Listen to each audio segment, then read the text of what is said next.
Hello. I want to make this brief. I want to talk about meditation.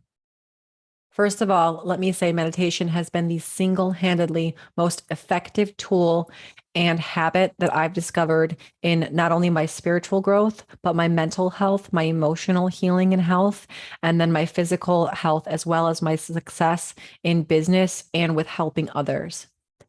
The practice of meditation has an inconsistent and I believe um, untrue perspective. People have formed an opinion about meditation. And the number one thing I hear is, I can't meditate. I have 1,000 thoughts running through my head and I just can't still myself long enough to, just clear myself of all thoughts. And so I want to take a brief moment, and I will not make this very long, but I want to take a brief moment and just explain why my first reaction to this is to shake the person, because it does not have to be like this. And just to debunk a couple of myths. The first myth being that you have to clear your mind of all thoughts. This is not true. This is not the purpose of meditation. And quite frankly, if this were possible, then we would cease to be human. To clear our mind of all thoughts means that you would not be a conscious human any longer. Even when you're sleeping, there are thoughts. Do you remember them all? Maybe not. Your goal is not to remove your brain of thoughts. Your goal is to become the observer. And instead of being and jumping in the middle of a 3-lane, a 5-lane highway of cars that are speeding by at 80 miles per hour, you're on the side watching the cars go by, choosing not to become so frantic that you're going to jump in the middle of them. Okay. Now, this process can look very different. It does not have to be sitting with your legs crossed and your palms up, for 30 minutes in your Zen type of way. Your meditation can be just as effective if you go out for a walk in nature with no electronic devices. Your meditation could be spent, cleaning the house or doing the dishes. Your meditation can be 10 minutes of simply sitting still and listening to your breathing. Whatever that form is for you, it's important that you practice this at the same time every day. This practice part is key and crucial to your success, because it's communicating to yourself that you have discipline, that you are able to get still, and it puts you in a position of receiving rather than doing. This meditation puts you and quiets your mind in such a way that you don't have to be front and center. You can quiet the conscious mind and allow the subconscious mind to find its way to the center. And it's here where you find communication, that a communication is happening all the time between you to you. The problem is that we are so loud all of the time that we haven't quieted ourselves for a long enough period of time to listen to ourselves. And the way that we hear ourselves is through our body, it's through our feelings, it's through our subconscious fears or excitements.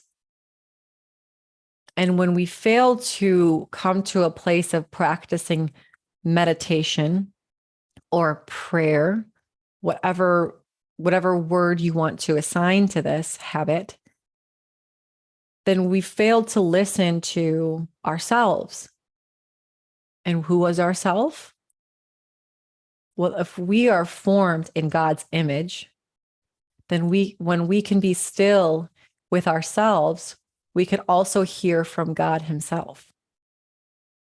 This is the goal of meditation. The goal is to receive. It's to receive communication, information, knowledge, healing, gifts, passions, direction, peace, relaxation, joy. It's to receive these things from, yes, believe it or not, and also not so much an outside source, which is really not so outside. It's coming from inside because God is within you. You are not God. Let me clarify this. And those who would tell you that you are God, run far away from, because they are using the light as dark. But God and Jesus do live inside of you. So to be able to be still and practice, and honestly, it's a sign of respect. It is a sign of respect and reverence for the life that you have been given to give yourself 10 to 30 minutes per day where you can sit still and listen to what your creator is trying to communicate with you. Frankly, in my opinion, if you do not have 10 to 30 minutes per day to do this, then something else is wrong. And yes, there may be 1,000 thoughts running through your head. And this may be very challenging at first, and it may cause you anxiety. Get still with that anxiety. Why can you not sit and do nothing seemingly productive for 10 to 30 minutes without getting extremely anxious? Why do you have to be controlled by your thoughts and not be the observer of them? What is driving you so much that you can't do this? And if you can't, this is all the more reason, and I will rephrase that. If you feel as if you can't, this is all the more reason why you should. So, some meditative tips. In your practice of meditation, using an app or a guide of some sort at first may be very helpful. I have a meditation course. I have about 20 recorded guided meditations that are of different varieties, different lengths, and you can easily listen to those as your introduction or just your habit of meditating daily. I highly recommend that at first. If you should feel as if you become seasoned in this practice and you can step away from the recording, simply meditate in the same place around the same time each day. Mine is right behind me. I lie on my mat or I sit in my chair and I listen to music depending on what I feel called to that day. And my meditation is a 20-minute practice. It's a 20-minute practice every single day. If I feel called to go longer on the weekends when I have more time, I will. But even if I can't seem to, quote unquote, focus, I am laying still on the mat, allowing myself to go into this space for 20 minutes a day. You can do this outside. I just recommend no electronics. There are no rules to meditation, and there is no failure. There is no time in which you should ever come out of a meditation and say, I failed that. I didn't do it right, or that was an awful meditation. Every meditation is perfect just the way that it is, even if you can't seem to channel or quiet the thoughts. Everyone is perfect. Your job really isn't to this is the contradictory note. If you're trying to have a perfect meditation, this is defeating the purpose of the meditation. The purpose is letting go. The purpose is surrender. The purpose is the practice itself. If you sat and you did it, you were successful. And every time those thoughts come in, gently and very gracefully with yourself, just bring yourself back to your breath or the present moment. If you're somebody like me, I see visions, so allow that to happen too. Allow yourself to go. Allow yourself to drift off and not be so consumed by and controlled by the thoughts, the tasks, the what you have to do today.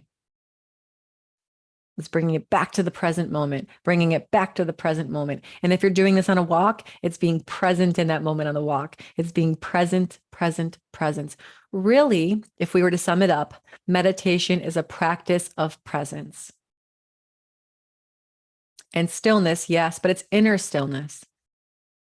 It's practicing the art of becoming still so you can have an open line of communication with yourself, whatever that looks like. So my meditative practice, just to give you an idea, is I don't follow the same routine all the time. I don't listen to the same thing every day. Sometimes I may use tuning forks in the beginning to help if I feel like there are any blockages anywhere on myself. I will use that as a vibration tool. Sometimes I'll play a sound bowl for myself before I go into it, but it's always with the candle lit and with music on. And I choose to either lie down. I may choose to hold on to stones that I feel called to at the time, but this is very intuitive and it doesn't have to be so legalistic or structured. So I want to debunk this and just offer hope to people who think they can't meditate, that you can. Every single person has the potential of meditating. It just may look a little bit different for you. If you need to go out for a walk, if you need to do a chore, if you need to journal in order to meditate and you're getting this out and putting it out so you can understand yourself and communicate with yourself in that way, then that's your meditative practice. But having a practice is important. It's important to be with yourself and only yourself to where you have the ability to hear or to see. So my tips are: begin with a guided meditation. I have a produced one. If you're interested in this, please reach out. It is a track. It's a file that you would receive with about 20 meditations on there for you. It's very cheap. It's very easy to download. But there are a lot of meditation apps, Headspace, Calm, and they have some more generic ones on there as well. Start with a guided meditation tool. Second, same place-ish, unless you're switching it up, and same time each day. And don't stretch yourself too far too fast. Start small, work it up. Start with 7 minutes. You can sit still for 7 minutes, start there. And then the next week, go up to 10 minutes. And then the next, maybe 15. And then wherever you see after that. Okay. It's very simple. It's not as complex. It's just we like to make it complex because we've been living in a fast-paced world where we're taught to do. And it's the process of being that we find very challenging. And this in and of itself is sad to me because quite frankly, again, 10 to 30 minutes of not doing, if that's stressful for you, this is exactly why we need it. Okay. Love you all. I hope this was helpful. If you need anything from me or if you want more tips or you would like to hear about my guided meditation track, let me know. I'm here for you. I love you. Go meditate and let's be well.